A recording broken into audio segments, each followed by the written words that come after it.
বৃন্দাবন থেকে আসার পর আবার সংসারে হাল ধরলাম। কোথাও ঘুরতে গেলে তারপর সংসারে সব কিছুই ভালো লাগে। এই একটা সবজি দিয়ে দুবেলা হয়ে যাবে, এটা আমাদের ঘরের সকলের খুব পছন্দের সবজি। রাধে রাধে বন্ধুরা, কেমন আছো সবাই? আশা করি সবাই ভালো আছো, সুস্থ আছো। সকাল থেকে রান্না বান্না শুরু করে দিয়েছি। তো বৃন্দাবন থেকে আসার পর আবার সংসারে কাজকর্ম শুরু। অন্নটা হয়ে গেছে, আর একটু ফুটিয়ে নিয়ে তারপরে নামিয়ে নেবো। বেশিক্ষণ সময় লাগে না। আর এটা দশমীর দিনের ভিডিও। আগের দিন প্রভুজি এই এঁচোড়টা এনে রেখেছিল, একটা গোটা ছোটো মতো এঁচোড়, কিন্তু খুব টাটকা। এঁচোড়টা বানাতে গিয়ে এত আঠা বেরিয়েছে বলার মতো নয়। তবে প্রভুজি এঁচোড়টাকে বানিয়ে দেবে, আমার এই আঠার জন্যই বানাতে পারে না।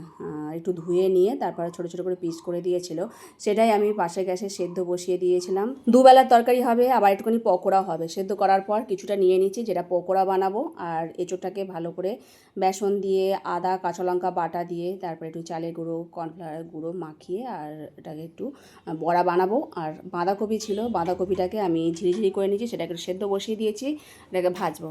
এঁচোড়ের জন্য আলু পিস পিস করে করা হয়ে গেছে। এখন পকোড়াটাকে করবো বলে তো সেটা বেসন দিয়ে চটকে নিচ্ছি, কাঁচা লঙ্কা একটু দিয়েছি, গোল গোল চ্যাপটা চ্যাপটা করে ছাঁকা তেলে ভেজে নেবো। আর একটু বেসন আর কর্নফ্লাওয়ারের গুলে নিয়েছিলাম, সেটা এপিট ওপিট করে দিয়ে আর ছাঁকা তেলে ভেজে নিয়েছি। এটা দিয়ে আবার কোপ্তার মতো হয়, সেটাও তরকারি খাওয়া যায়, কিন্তু এই পকোড়াগুলো মুচমুচে হয় আর অন্য দিয়ে পেতেও বেশ ভালো লাগে। আর যেহেতু তরকারি করছি একটু রসা রসা করে করব, তাই আর আজকে ডাল করছি না।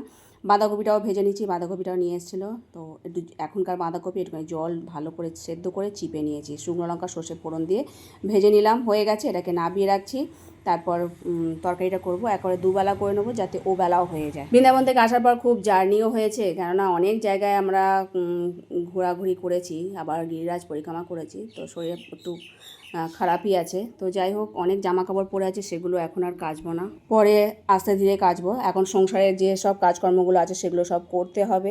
তরকারিটা হয়ে যাওয়ার পর গরম মশলা দিয়ে দিলাম, নাবিয়ে একটু ঘি দিয়ে দেবো। আর শিলেতে বাটনা করেছিলাম, তো সেটাকে এখন মুছে তুলে রাখছি। আর শিল এরম শুকনো করে রেখে দিই। একটু ধনে পাতাও দিয়ে দিয়েছি, আর ঘিটা এখন দিলাম। সব তো তরকারিতে ঘেটে দিয়ে দেবো, একটু আলাদা করে ওবেলার জন্য রেখে দেবো। আর আমিও বেরোবো প্রভুজির সাথে, প্রভুজি অফিসে যাবে।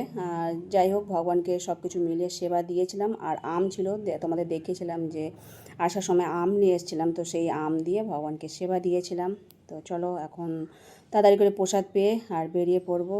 গোগো জয়িতা সব ঘরেই আছে। আর আমি তাড়াহুড়ো করে দুটো প্রসাদ পাচ্ছি, কেন এই যাওয়ার কোথাও হলে তাড়াতাড়ি করে বেশি অন্ন পাওয়া যায় না। এসে দুপুরবেলা যখন খিদে পাবে তখন আবার পাবো। সকালবেলা এই অল্প স্বল্প ঠিকই আছে। তো প্রসাদ পাওয়ার পর গেছিলাম, এই যে আসার সময় দুধ নিয়ে এসেছি, বাড়িতে সংসারের যাবতীয় যা যা লাগে সেগুলো নিয়ে এসেছিলাম।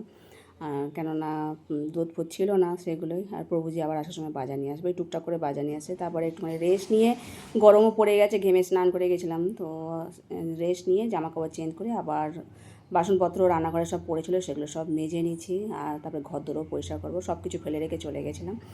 কাজ হয়ে যাওয়ার পর চলে এসেছি। আর আজকে তো ভিডিও শেষ করছি। হরে কৃষ্ণ।